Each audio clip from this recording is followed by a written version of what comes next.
구약성경 출애굽기를 보겠습니다.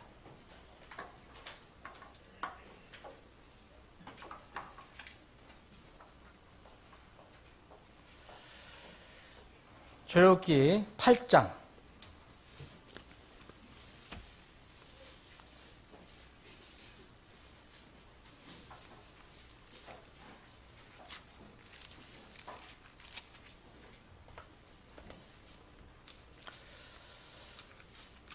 자, 오늘 읽을 구절이 긴데 다 읽지 않겠습니다. 8장 20절부터 8장 20절부터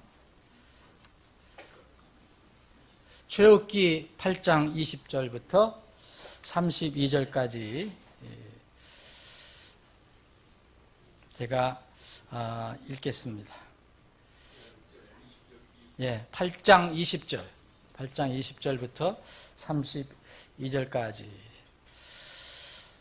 제가 읽겠습니다. 오늘 여러분들 눈으로 한번 따라 읽어보시면 되겠습니다. 주께서 모세에게 이르시되 아침에 일찍 일어나 파라오 앞에 서라. 보라, 그가 물로 나오나니 그에게 말하기를 주가 이같이 말하노라. 내 백성을 가게 하여 그들이 나를 섬기게 하라. 네가 만일 내 백성을 가게 하지 않으면 보라, 내가 너와 내 신하들과 내 백성과 내 집에 파리떼를 보내리니 이집트 사람들의 집에 파리떼가 가득하며 그들이 거하는 땅에도 그리하리라. 그날에 내가 내 백성이 거하는 고센 땅을 분리시켜 거기에는 파리떼가 없게 하리니 이것은 내가 땅의 한가운데 있는 주인 줄 내가 알게 하려 함이라. 내가 내 백성과 내 백성 사이에 구별을 두리니 내일 이 표적이 있으리라 하고 하시고, 주께서 그와 같이 행하시니 극심한 파리떼가 파라오의 집과 그의 신하들의 집과 온 이집트 땅에 이르렀고 파리떼로 인하여 그 땅이 부패하게 되었더라. 파라오가 모세와 아론을 불러 이르되 너희는 가서 이 땅에서 너희 하나님께 희생물을 드리라 하매 모세가 이르되 그리함이 합당치 아니하니 우리가 이집트 사람들이 가증히 여기는 것을 주 우리 하나님께 희생물로 드리리이다. 보소서, 우리가 이집트 사람들의 눈앞에서 그들이 가증히 여기는 것을 희생물로 드리면 그들이 우리를 돌로 치지 아니하리까? 우리가 사흘길쯤 광야로 들어가 주 우리 하나님께 희생물을 드리되 그분께서 우리에게 명령하시는 대로 행하려 하나이다 하매 28절, 파라오가 이르되 내가 너희를 가게 하리니 너희가 광야에서 주 너희 하나님께 희생물을 드리려니와 너무 멀리는 가지 말라.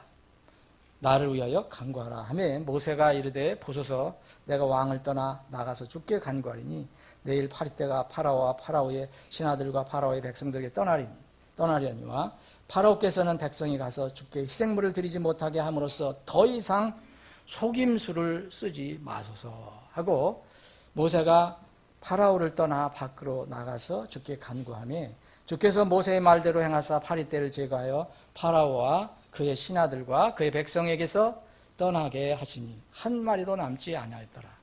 파라오가 이때에도 자기 마음을 강팍하게 하여 백성을 가게 하지 아니하였더라. 아멘.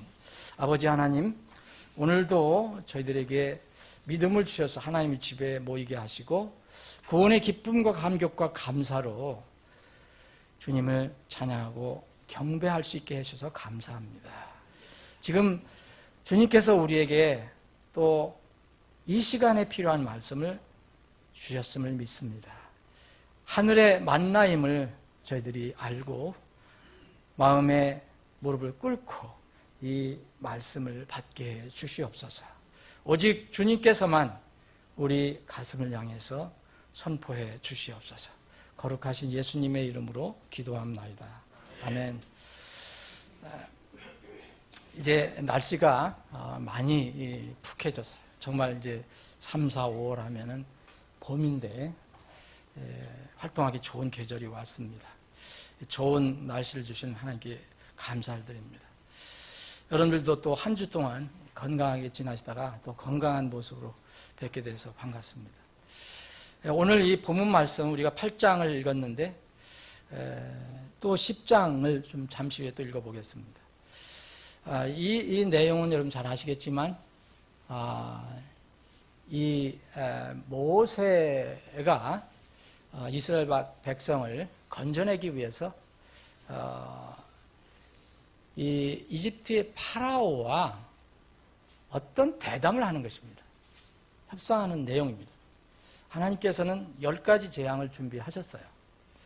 그래서 오늘 우리가 읽은 이 부분은 바로 네 번째 파리 때를 보냈을 때 일어난 일입니다. 이 어떤 문제에 대해서 대표성을 띠고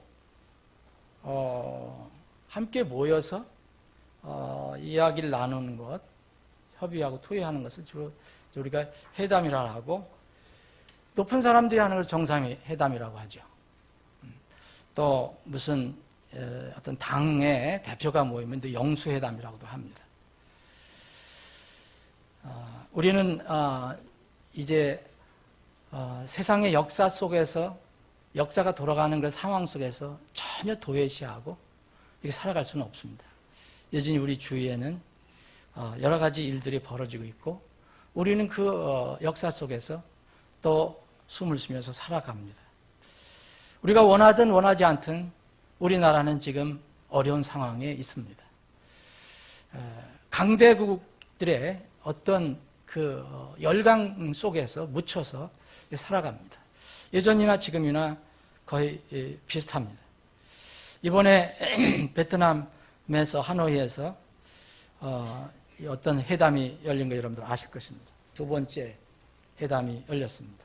저희 하면 미북 정상회담이라고 하는 것이 열렸는데, 저는 이것을 이렇게 들으면서 저는 이런 것은 가급적이면 제 생각에서 떨쳐버리려고 하는데, 식사를 하러 가도 그 소리가 들리고 뭐 하러 가도 그 소리가 들리고 전부 온통 나라가 전부 그걸로만 도배를 하니까 이거 하나님께서 그런 말씀을 저에게 떠올리게 하셨습니다. 자, 우리는 여전히 21세기 바로 2019년 3월 3일 날 지금 살아가고 있지만, 이 역사는 사람이 움직여가는 것처럼 보이지만 이 역사의 주인은 주님이시라는 것이죠. 그래서 여러분들과 함께 하나님 말씀을 나누고 싶은 생각이 들었습니다. 이번 모임을 뭐 회담이라고도 하고 협상이라고도 하는데, 협상이라고 한다면은 입장이 다른 양자가 이제 혹은 여러 사람이 모여서 자기의 이익을 위해서, 관철하기 위해서 뭐를 서로 협의하는 것을 얘기하죠. 그래서 뭐 지금 미국과 중국이 무역 협상을 하고 있는데 이것도 무역 협상이라고 하고요. 많은 나라들이 함께 모여서 무역에 관해서 이렇게 협의를 맺은 거, 협상한 것도 예를 들어 우루과이 라운드 협상이라고 합니다. 이런 것들을 다 협상이라고 하는데, 우리나라에서는 흔히 이제 그 노조와 사용자가 이렇게 부딪히는 이제 임금 협상이 항상 있습니다. 아주 첨예하게 대립하고 때로는 이제 어떤 갈등의 그런 일도 일어나고, 그런 것들이 바로 협상입니다. 그런데 성경을 보면 이런 용어는 뭐 현대 용어가 아니더라도 이런 용어를, 이런 용어가 의미하는 그 내용을 얼마든지 찾아볼 수 있습니다. 성경 속에 회담이 많습니다. 대담도 많고요. 협상도 있습니다. 오늘 몇 가지를 살펴보는 것입니다. 성경에서 이런 것들을 보면 이제 하나님과 이 마귀가, 협상이라는 단어를 쓰기는 어렵지만 하여튼 서로 이렇게 협상 비슷하게 얘기하시는 것을 볼 수가 있습니다. 욥기 여러분들 1장 2장을 읽어보면 하나님과 그 앞에, 왕자 앞에까지 나타난 그 사탄이 대화를 나누는 장면이 있습니다. 일종의 어떤 면으로 보면 사탄이 뭘 요구하고 하나님께서 그것을 대응하시고 또 하나님께서 말씀하시고 사탄이 대응하고 이런 것을 볼 수가 있습니다. 그래서 하늘에서 일어나는 이런 것이 있다. 성경은 우리에게 밝혀주고 있습니다. 우리는 모릅니다. 우리는 눈으로 볼 수도 없습니다. 또 하나님과 실제 사람이, 인간이 이렇게 이런 어떤 대화를 나누는 거, 뭐 어떤 협상, 사람이 어떻게 하나님과 협상할 수 있겠습니까? 뭐 그러나 하여튼 이런 이 형태의 모습이 있다는 것을 우리가 알 수가 있습니다. 아브라함이 하나님과 대화를 시작합니다. 그런데 창세기 12장에 나와 있는 하나님께서 아브라함을 이렇게 부르셔서 이 대화를 나누신 것은 사실은 협상이라 볼 수도 없습니다. 그냥 명령하시면 명령하고 아브라함이 거기서 이의를 제기하지 않습니다. 이의를 제기해야지 협상이 되는 건데 그냥 따라갑니다. 그냥 따라갑니다. 그래서 하나님께서 정하신 것으로 그냥 정처 없이 출발을 합니다. 그런데 이제 조금 지나서 아브라함이 가나안 땅에 들어가서 이제 살 때에 이 아브라함의 큰 어려움이 생겼습니다. 자기 조카 롯이 살고 있는 이 땅에는 참으로 악한 일이 많이 일어나고 소돔과 고모라. 그래서 자기가 보기에도 참 사악한 땅인데 이게 위험한데 어느 날 주님께서 오십니다. 여기 성경에는 이제 주의 천사라고 되어 있지만 사실 주님이십니다. 천사가 무슨 협상을 하시겠습니까? 이 주님이 성육신 전에 주님이 오셔서 이제 아브라함과 대화를 나누십니다. 근데 여기서 보시면 여러분들이 창세기 18장에 보면 아브라함의 목표는 그 소돔과 고모라가 멸망되지 않게 하는 겁니다. 왜냐하면 자기 조카가 거기 살고 있기 때문에. 근데 하나님의 계획은 이미 정해졌습니다. 소돔과 고모라를 멸망시키시는 겁니다. 그런데 아브라함이 이 하나님의 천사, 곧 주님을 만나서 엎드려서 간절히 간구합니다. 일종의 협상이 시작됐습니다. 이 아브라함은 조카로서 생각해서 이 소돔과 고모라가 멸망당하지 않도록 하려고. 왜 소돔과 고모라가 멸망되면 자기 조카도 죽어야 하니까. 그래서 그 주님께 이야기합니다. 어떤 이러면 협상이라는 용어는 쓸 수 없지만 그런 것입니다. 만약 주님 거기에 50명의 의인이 있으면 그래도 멸망시키실 것입니까? 하나님은 의인을 죄인과 함께 멸망시키지 않습니다. 계속해서 나는 그렇게 멸망시키지 않는다. 의인 50명인데 왜 멸망시키냐? 그랬더니 아브라함이 계속합니다. 그럼 45명 어떻습니까? 40명 어떻습니까? 나 멸망시키지 않는다. 그럼 30명 어떻습니까? 급합니다. 이제 아브라함이 20명 어떻습니까? 나중에는 10명까지 내려갑니다. 총 6번의 협상을 합니다. 그런데 아브라함이 웬일인지 더 이상 협상을 하지 않습니다. 하나님의 뜻을 분명히 알았습니다. 하나님께서는 아브라함의 그 간절한 마음을 아시고 하나님의 계획을 이루시는 것을 동시에 이루시면서 그 조카 롯을 꺼집어냅니다. 이렇게 해서 하나님께서 그 소돔과 고모라를 완전히 심판합니다. 자, 오늘 말씀에 나온 모세는 이스라엘의 지도자로 선택을 받게 됩니다. 여러분, 이 출애굽기 오늘 우리가 8장을 읽었는데 그 앞에 3장을 보시면 하나님께서 모세를 부르십니다. 근데 모세는 하나님께서 부르실 때 모세가 나갑니다.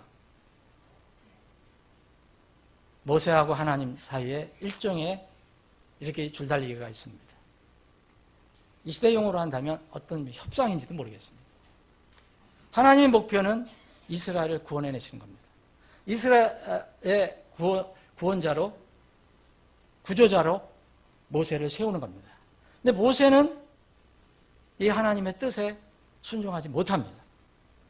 계속해서 이제 나는 그렇게 할 만한 사람이 아닙니다. 나는 바로에게 가서 그런 말을 할 수 있는 그런 능변 있는 사람이 아닙니다. 제가 감히 저 같은 사람이 어떻게 그걸 할 수 있습니까? 쉽게 얘기하면 그렇게 얘기하는 것입니다. 여러분 쭉 말씀을 살펴보면 7번 정도 모세가 하나님의 말씀을 받아들이지 않습니다. 또 받아들이는 갔다가다 또 다시 또 저 같은 사람이 그렇게 얘기합니다. 아직 나는 할례 받지 못한 입술을 가진 자인데 어떻게 그렇게 할 수 있습니까? 나중에 이제 하나님께서 진노를 하십니다. 그리고 이렇게 말씀하십니다. 모세에게 이야기하십니다. 이것도 어디 일종의 하나님은 사람의 비율을 맞추려고 하는 게 아니라 모세를 어디든지 쓰시려고 이렇게 약속하십니다. 제안하신 겁니다.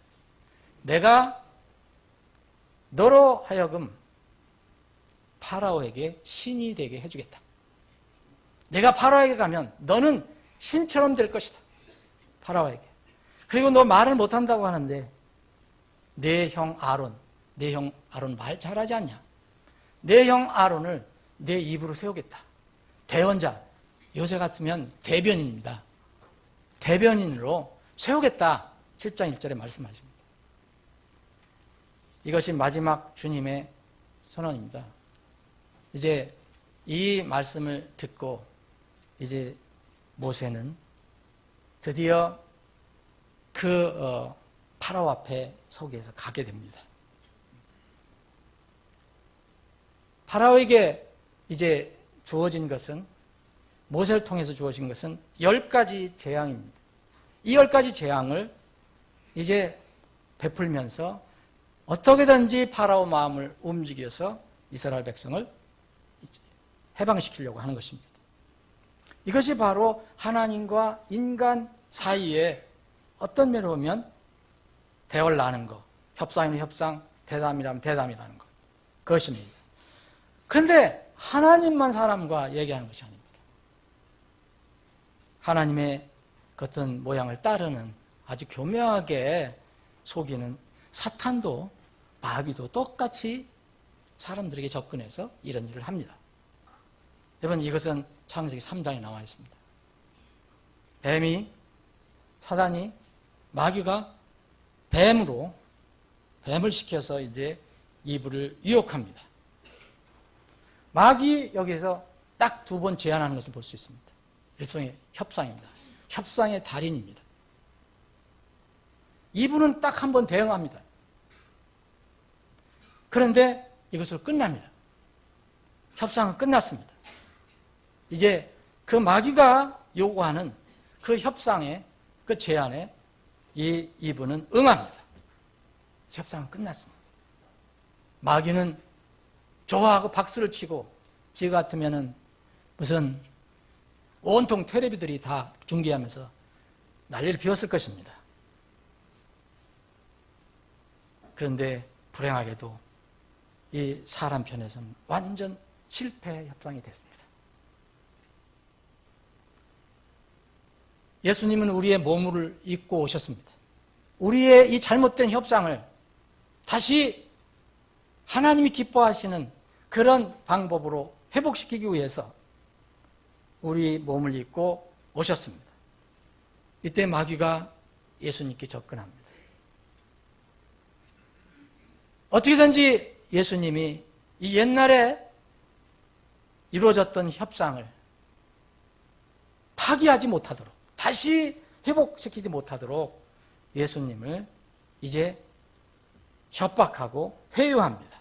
그것이 바로 예수님의 40일 금식 후에 일어났던 광야에서 시험입니다.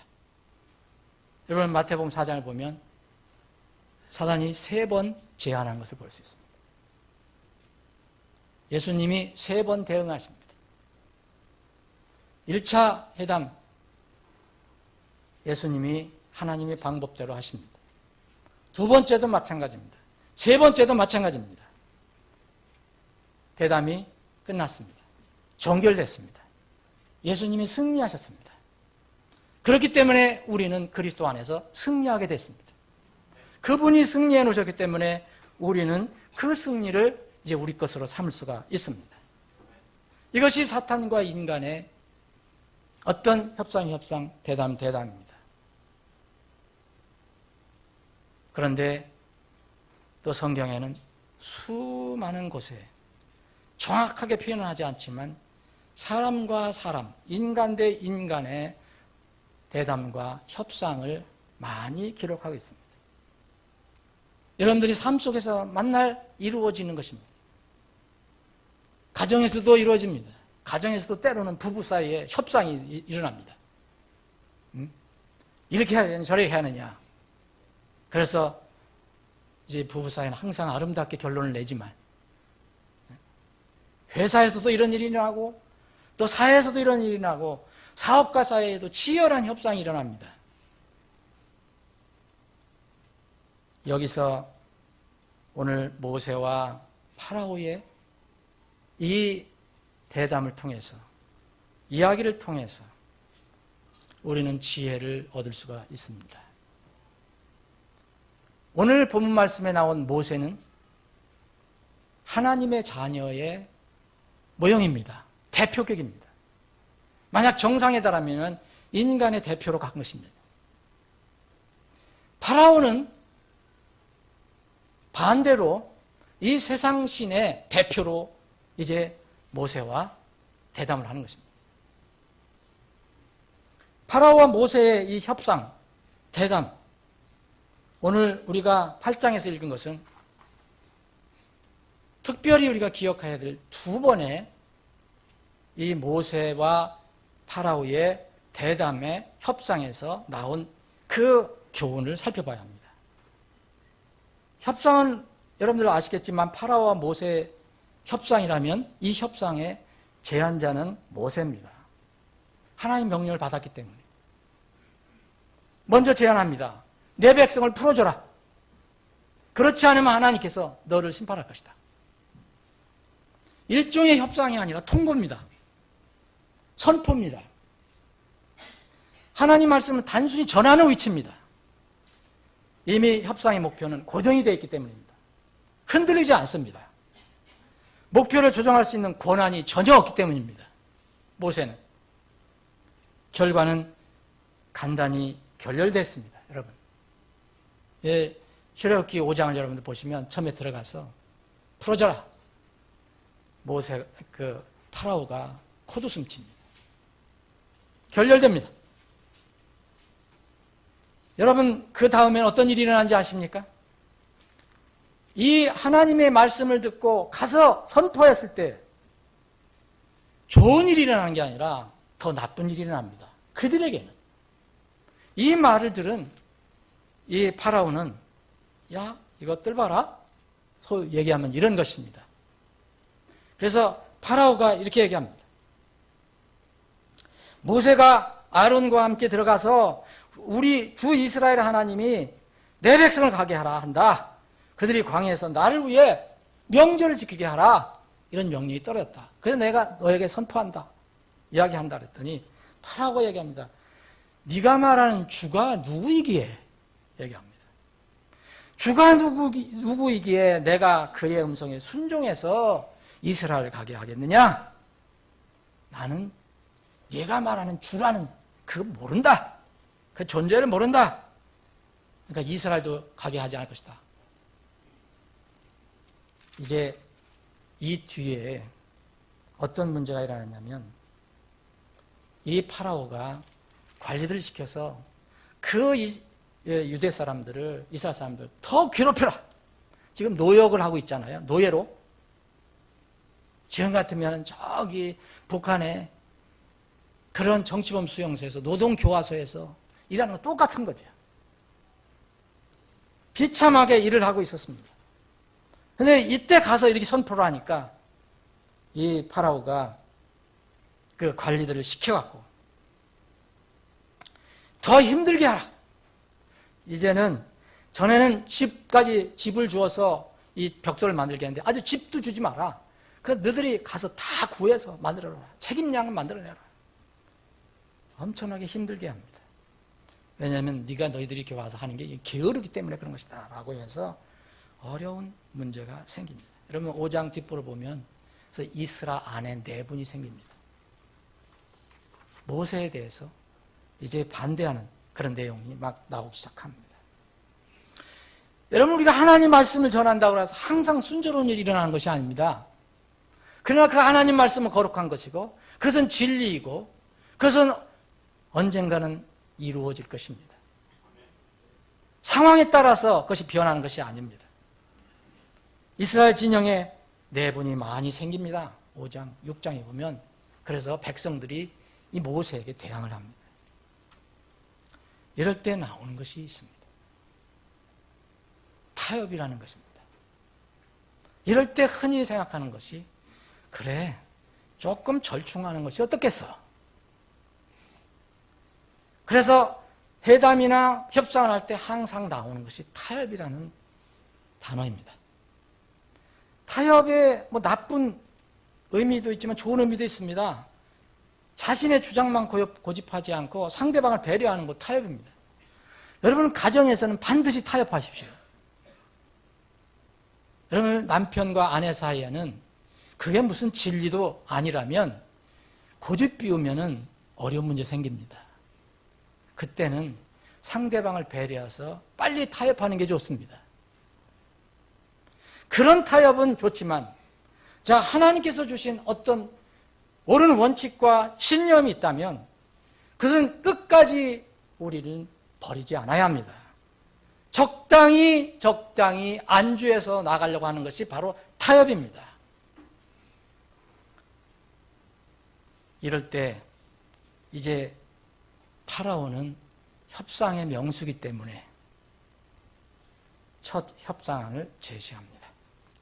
성경 읽어보시면 10가지 재앙 중에서 여기서 오늘 읽은 것 내용 중에서 2가지 협상안이 나옵니다. 일종의 타협안입니다. 타협안. 자, 4번째 파리떼를 보내기로 했다. 하나님께서 보내실 것이다. 여러분 파리떼 그냥 우리 한국에 있는 파리떼 생각하면 안 됩니다. 휘 쫓아내면 그만. 그 파리떼가 아닙니다. 더럽기도 더럽지만 그 이집트에 있는 파리떼는 뭐 앉으면 피를 빨아먹는 파리떼라고 합니다.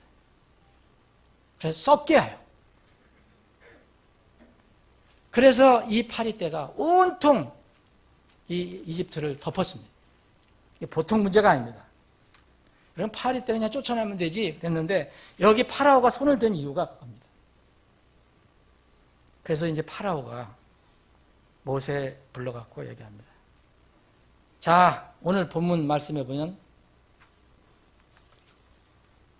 내가 너희를 가게 하겠다. 그런데 협상안이 있다. 너희가 광야에서 주 하나님께 희생물을 드리라.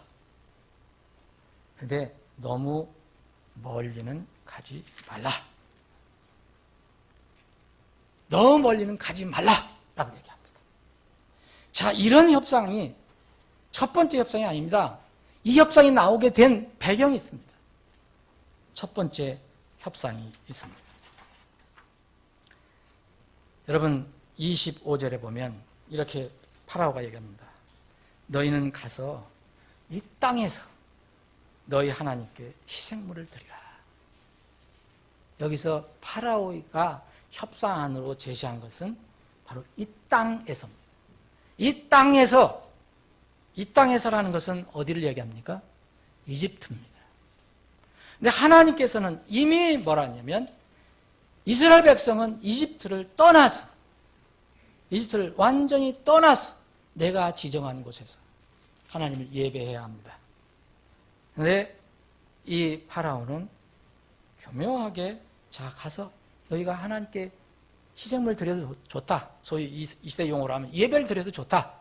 그런데 이 땅에서 해라 라고 얘기합니다.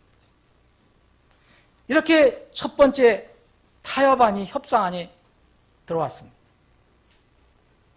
여러분 어떻게 하겠습니까? 이런 협상이 들어올 때는 보기에는 여러분 뭐 예배도 드리라고 하는데 큰 문제가 없지 않냐? 모세는 어떻게 대응합니까? 그것이 합당한 일이 아니다. 모세의 목표는 분명합니다. 모세의 목표는 모세의 목표가 아닙니다. 하나님의 목표입니다. 정해준 겁니다. 모세는 하나님의 심부름꾼이에요. 우리가 이집트 사람들의 가증히 여기는 것을 주 하나님께서 희생물을 드리는데 이집트 사람들은 뭐가 문제가 있었습니까? 여러분 이스라엘 사람들은 염소, 소, 양들을 하나님께 희생물을 드립니다.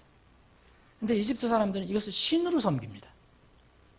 그런데 그 이집트 땅에서 이스라엘 사람들이 그들이 말하는 그들이 믿는 신이라고 하는 소를 잡거나 양을 잡아서 하나님께 번제물 드리면 보통 문제가 아니잖아요. 그래서 그들이 우리를 돌로 쳐 죽일 것이다. 우리는 그렇게 할 수 없다. 그렇게 얘기했을 때 파라오가 들었을 때는 그럴듯하잖아요. 그러니까 그래서 너무 멀리는 가지 말라라고 두 번째 협상안을 던진 것입니다. 너무 멀리 가지 말라. 여러분, 파라오가 제안한 이 협상은 너무 멀다는 것을 여러분들 어떻게 정의를 내실 겁니까? 누가 너무 멀다는 것을 누가 정의를 낼 겁니까? 모호함입니다. 마귀는 항상 이런 것을 우리에게 주장합니다. 결정적일 때는 자기가 그렇게 이건 너무 먼 거야 라고 얘기합니다. 우리는 아무 결정할 기준이 없습니다. 그래서 너무 멀게는 가지 마라. 그러나 우리에게는 이게 제안이 들어왔구나. 그럴듯하구나. 그렇게 받아들일 수 있습니다. 여러분 29절에 모세는 이렇게 얘기합니다. 일단 파리떼를 그러면 보내겠습니다. 그런데 당신은 우리를 속이지 마라 라고 얘기합니다. 여기 29장 뒷부분에 보면 더 이상 속임수를 쓰지 말라. 저는 북한하고 협상하는 때 이 출애굽기에 있는 말씀이 왜 떠올랐는지, 하나님 말씀은 정말 진리입니다. 사람은 사람의 마음을 정확히 모릅니다. 하나님은 아십니다. 모세는 하나님의 권능을 가지고 거기를 갔습니다. 파라오의 마음을 압니다. 그래서 속임수를 쓰지 말라고 이야기합니다. 파라오와 그의 땅 이집트와 하나님께서 지정하신 가나안 땅은 멉니다. 그런데 너무 멀리 가지 마라 라고 얘기합니다. 이 두 가지는 결코 하나님이 정하신 것과 마귀가 이야기하는 것은 항상 정비례가 아니라 반비례입니다. 점점 더 멀어져야 좋습니다. 야고보서 4장 8절에 보면 하나님께 가까이 나아가라 그럽니다.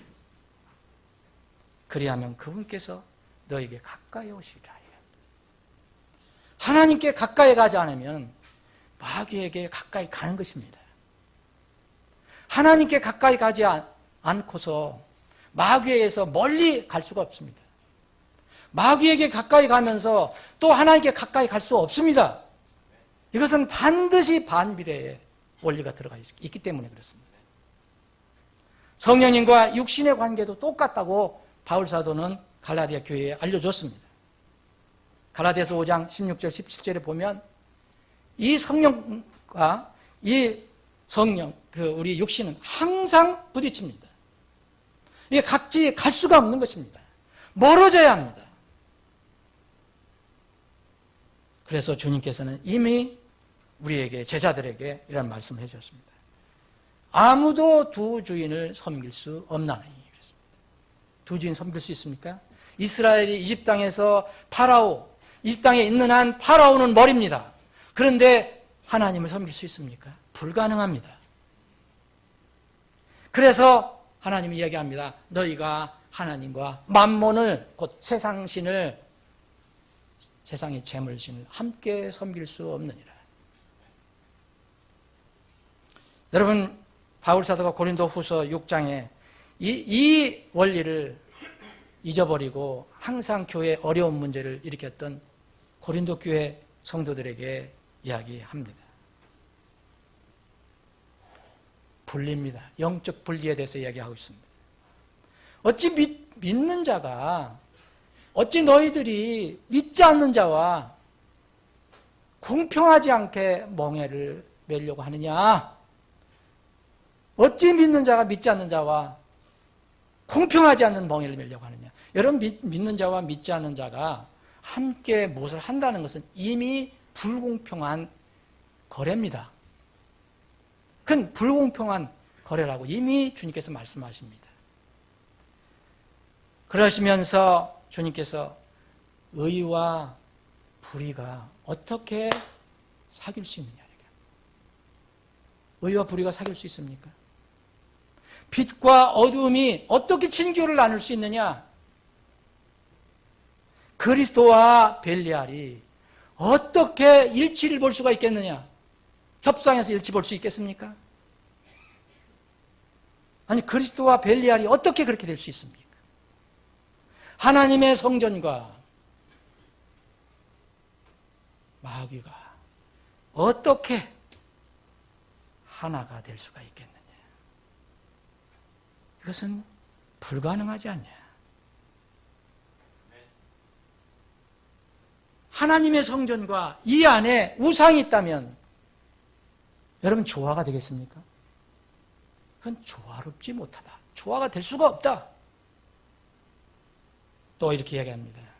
믿는 자와 믿지 않는 자가 어떻게 함께해서 무슨 몫을 나누려고 하느냐?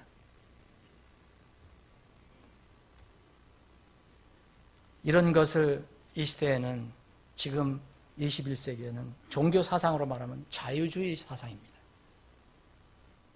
현대주의 사상입니다. 소위 얘기하면 많은 사람들이 좋아하는 중도주의 사상입니다. 이런 사람들은 성경만을 근본으로 삼는 근본주의, 이 성경을 유일한 권위와 기준으로 삼는 이런 믿음을 극단적이라고 공격합니다. 과격하다고 공격합니다. 비타협적이라고 공격합니다. 그리고 독선적이라고 공격합니다. 하나님은 어디에서 무엇을 우리가 하든지 세상의 말보다 하나님 입에서 나온 말씀을 듣고 따르기를 원하십니다. 두 가지 협상이 결렬됐습니다. 모세가 타협하지 않았습니다. 이건 타협할 수도 없는 것입니다. 그러나 파라오는 여전히 재앙이 남아 있습니다. 아직도 하나님께서는 마지막 재앙을 준비하고 계십니다.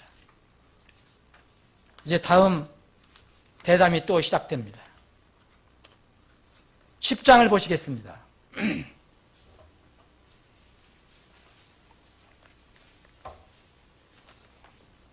이제 8번째 재앙을 선고합니다.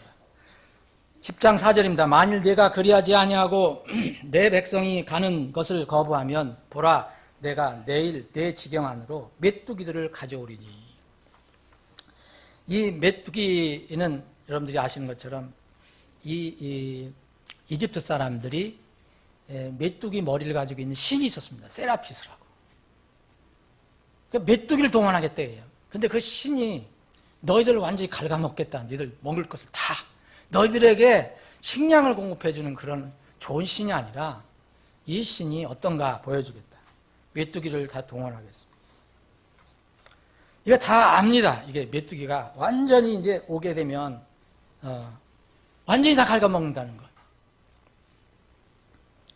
이 세 번째 협상이 이제 파라오는 세 번째 협상을 시작합니다. 8번째 재앙이 떨어졌을 때, 이 재앙 예고가 됐으니까 파라오의 신하들이 왕에게 이제 몸이 달아서 간청을 합니다. 신하들입니다. 지금 같은 보좌관들, 보좌관들이 얘기하는 겁니다. 이 사람들이 여기 7절에 보면 파라오의 신하들이 어느 때까지 이 사람들이 우리가 올무가 돼야 합니까? 그 사람들 이제 보내십시오. 그 가서 그래도 원하는 하나님 섬기게 하라고 얘기합니다. 그래서 파라오가 신하들, 보좌관들의 마음을 이제 그 건의를 듣고 아마 조금 마음이 바뀌었는가 봅니다. 그래서 협상을 시작합니다. 가긴 가는데 그럼 누가 가는 거냐? 여기 8절에 보면 그런데 갈 자들이 누구냐? 그러니까 이제 모세는 이야기합니다. 우리는 우리의 이스라엘 명절을 지켜야 하기 때문에 우리는 몽땅 가야 합니다. 젊은이든 늙은이든 아들, 딸이든 양떼든 소떼든 우리가 아니면 몽땅 가야 합니다. 파라오가 얘기합니다. 10절에 보면 이 파라오는 아주 어린 것들을 또 생각하는 것처럼 생각합니다. 어린 것들을 보낼 때 주가 너희와 함께 할지니라. 자, 10절에 보면 파라오가 그들에게 이르되 내가 너희와 너희의 어린 것들을 보낼 때 주가 너희와 함께 할지니라. 그 일을 조심하라. 너희 앞에 악이 있느니라. 너희들 그렇게 한다면 조심해라. 그건 악이지 않냐. 아이들을 어떻게 데려가려고 하냐. 그러면서 11절에 보면 그리할 수 없나니 이제 너희 남자들만 가서 주를 섬기라. 그러면서 너희가 구하는 바가 그것이니라. 아주 일방적으로 정합니다. 네가 원하는 것이 그것이 아니냐? 이게 거기서 또 쫓겨나게 됩니다. 세 번째 협상하는 타협하는 너희 남자들만 가라 이겁니다. 이것은 뭡니까? 지금 이 시대로 말할 것 같으면 협상할 때 주로 옛날 시대에 왕국 시대에는 이런 일이 많이 있었습니다. 여자와 자녀를 볼모, 인질로 잡아두는 그런 협상입니다. 이런 강대국과 좀 약소국과의 협상할 때 많이 일어난 것입니다. 이게 옛날부터 사단이 가지고 있었던 전략입니다. 우리 하나님 백성들에게도 이런 협상을 합니다. 이 시대에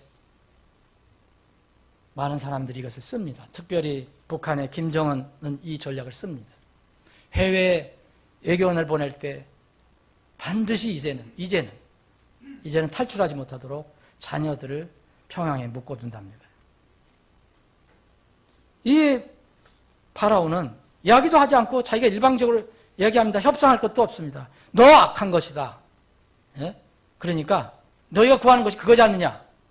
그걸로 끝내버립니다. 네 번째 협상이 또 있습니다. 여러분 21절에 보면 이제 마지막 죽음의 재앙 전에 바로 전 재앙입니다. 이 세상을 깜깜게 하는 것, 깜깜하게 하는 것, 흑암의 재앙, 어둠의 재앙입니다.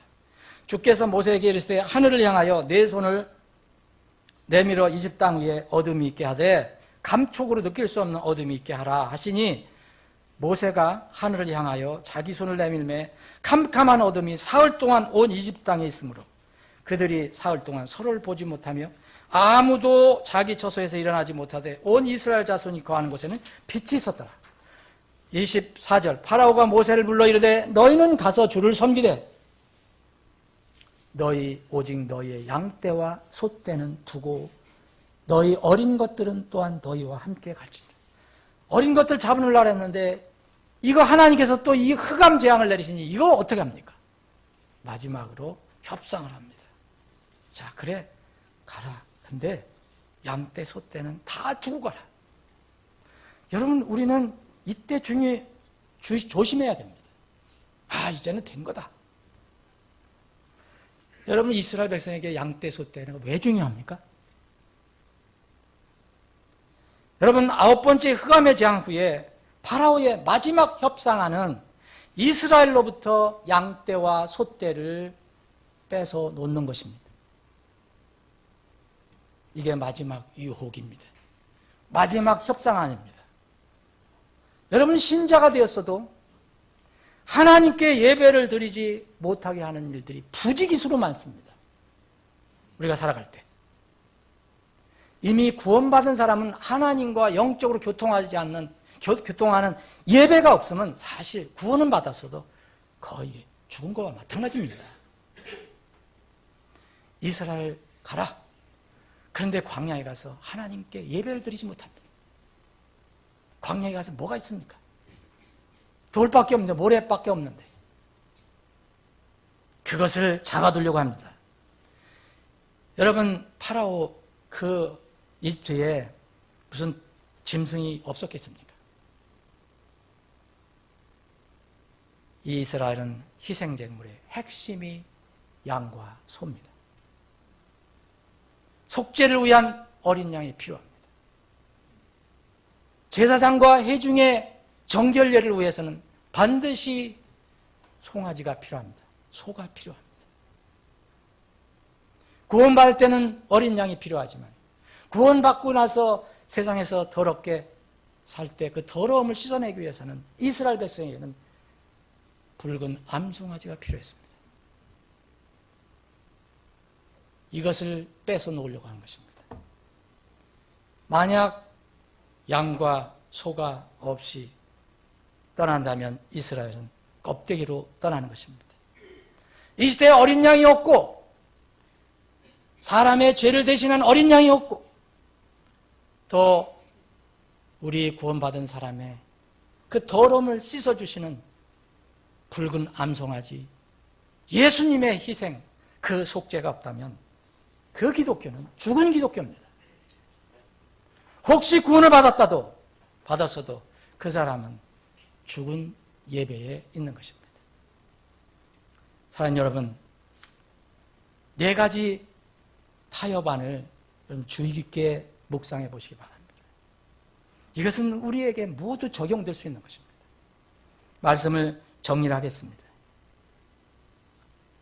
나라와 민족 안보를 위해서, 그런 미래를 위해서 기도해야 합니다. 여러분, 수요일 몇몇 분만, 적은 무리들만 나와서 기도합니다.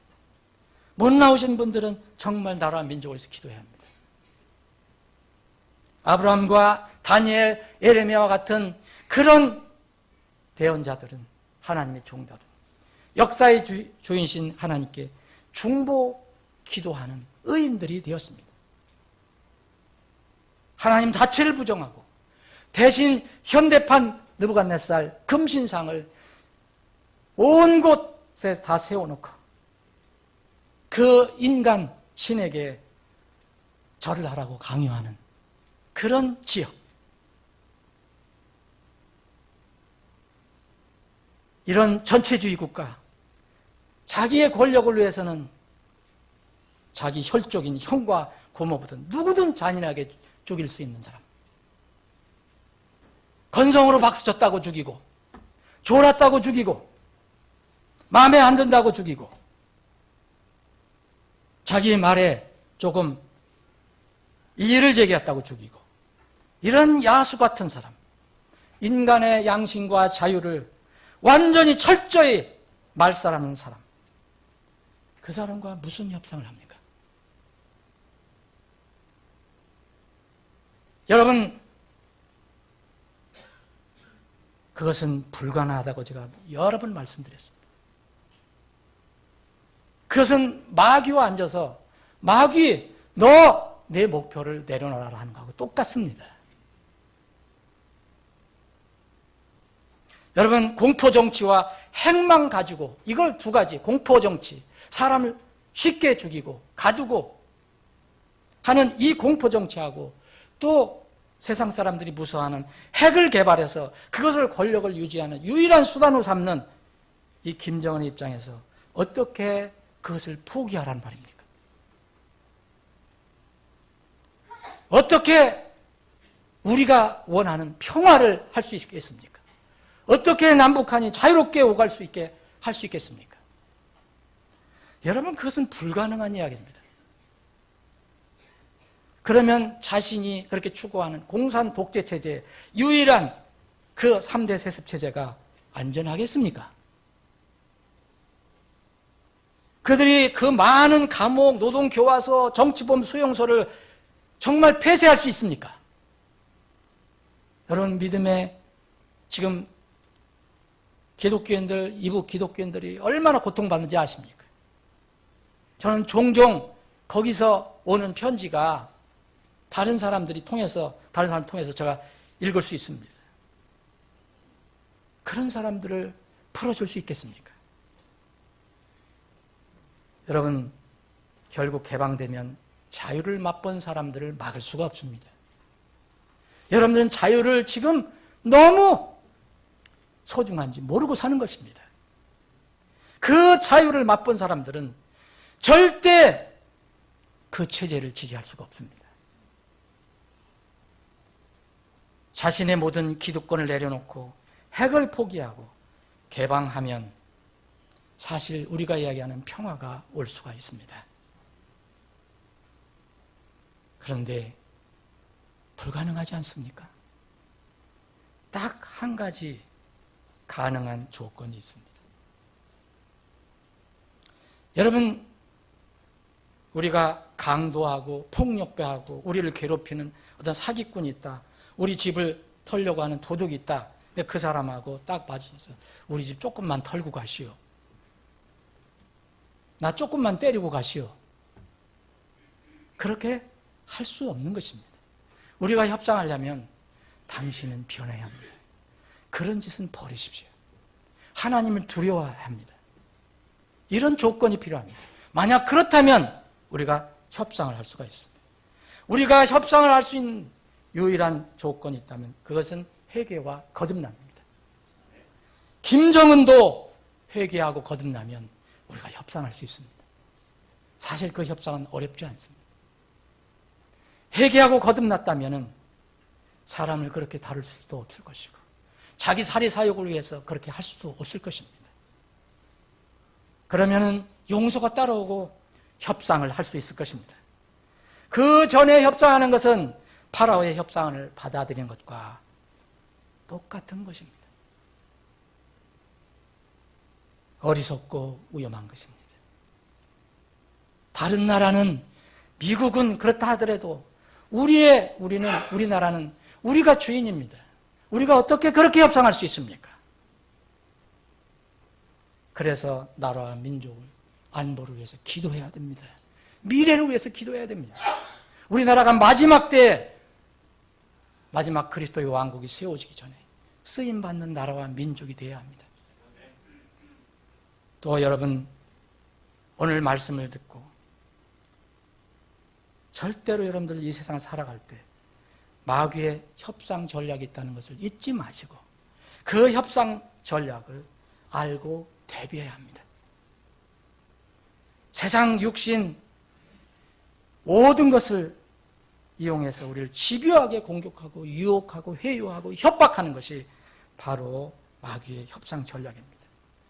그러나 거듭난 성도들에게는 타협안이라는 있을 수 없습니다. 제시할 수 있는 유일한 안은 오직 하나님의 말씀과 계획입니다. 우리가 협상 테이블에 앉는다 하더라도 우리는 거기서 모세처럼 하나님의 말씀 그것밖에 없습니다. 내 생각을 더하지도 말아야 되고 빼지도 말아야 합니다. 우리가 만약 타협을 시작한다면, 마귀의 제안에 조금씩 움직이기 시작한다면, 파라오의 제안에 조금씩 움직이기 시작한다면 우리는 어느새 마귀의 협상 테이블에 앉아서 그 마귀와 대화를 나누는 우리를 바라보게 될 것입니다. 사랑하는 여러분, 지금은 정신 차릴 시대입니다. 그래서 정신을 차리라고 했습니다. 깨어있으라고 했습니다. 너희 대적 마귀가 울부짖는 사자처럼 두루다니며 삼킬 자를 찾나니 너희는 믿음에 굳게 서서 그를 대적하라. 믿음, 곧 하나님 말씀 외에는 아무것도 우리가 내놓을 것이 없습니다. 여러분들 부디 나라를 위해서 기도해 주시고 또 여러분들 개인적으로도 마귀의 협상 전략을 알고 지혜롭게 대비하시는 여러분들이 되기를 바랍니다. 아버지 하나님,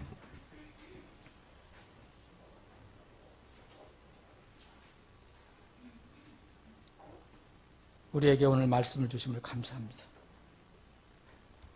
주님, 우리가 속해 있는 이 나라의 민족의 앞날을 주님의 손에 맡기오니 주님이 이 나라의 민족의 앞길을 인도해 주시옵소서. 대통령을 비롯한 의정자들이 최소한 하늘을 바라보고 두려운 마음을 갖게 해주시기를 원합니다. 하나님의 정의와 공의가 얄팍한 인간의 사상과 논리에 의해서 흐트러지지 않게 이 나라의 모든 운영이 이루어질 수 있도록 도와주시기를 원합니다. 하나님을 두려워하고 하나님의 무릎을 꿇는 세상이 어떻게 하든지 간에 하나님의 말씀을 두려워하는 그런 사람들이 이 땅을 다스릴 수 있도록 인도해 주시기를 원합니다. 우리는 세상의 유혹에 기웃거리지 않게 우리의 믿음을 더 강하게 해주시기를 원합니다. 오직 하나님 말씀만 붙들고 어떠한 마귀의 협상 안 해도 타협 안 해도 귀를 기울이지 않고 오직 말씀만 붙들고 담대하게 나아갈 수 있는 저희들이 되게 해 주시옵소서. 거룩하신 예수님의 이름으로 기도합나이다.